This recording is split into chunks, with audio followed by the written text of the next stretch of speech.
এ তো মারাত্মক ব্যাপার। হিন্দি সিনেমার মতন ঘটনা ঘটে গেল।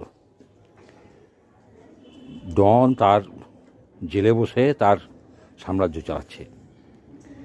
এই অভিযোগ কিছুদিন আগে শুভেন্দু অধিকারী করেছিলেন যে জেলে বসে শেখ শাহজাহান তার সাম্রাজ্য চালাচ্ছে, সে ফোন ব্যবহার করছে, সে ভালো মন্দ খাচ্ছে দাচ্ছে, রাজার হালে আছে। ডনেদেরকে এরকম আমরা দেখেছি সিনেমায়। আর এরকম দেখা গেছে এক সময় বিহারের এরকম অবস্থা ছিল, যে 2000 সালের ওই সময়ে, আর ইউপিতে ছিল এই বছর কয়েক আগে।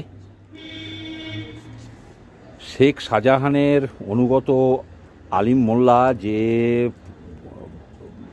বড়ি বড়ি কেসের আসামি, সে পলাতক পুলিশের খাতায়। তার বিরুদ্ধে অভিযোগ উঠল সে একটি লরি নিয়ে ভোলা মণ্ডলের গাড়িতে ধাক্কা মেরেছে, দুটো গাড়ি বিধ্বস্ত, এবং ভোলা মণ্ডল যে গাড়িতে করে যাচ্ছিলেন সেখানে তার ছেলে ছিল, পরিবারের লোকজন ছিল, ড্রাইভার এবং তার ছেলে দুজনে প্রয়াত। আর ভোলা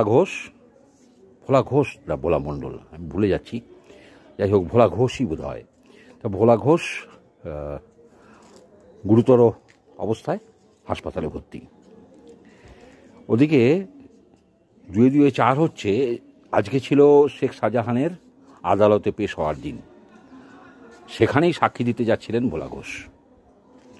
আর যেতে যেতে এই ঘটনা 2-4 হয়ে যায়।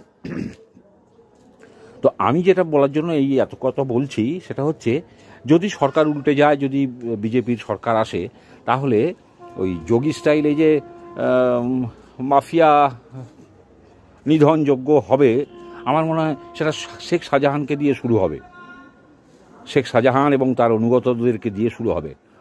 হয় স্যারেন্ডার, নয় পগার পার। বাংলায় এটাই হবে স্লোগান।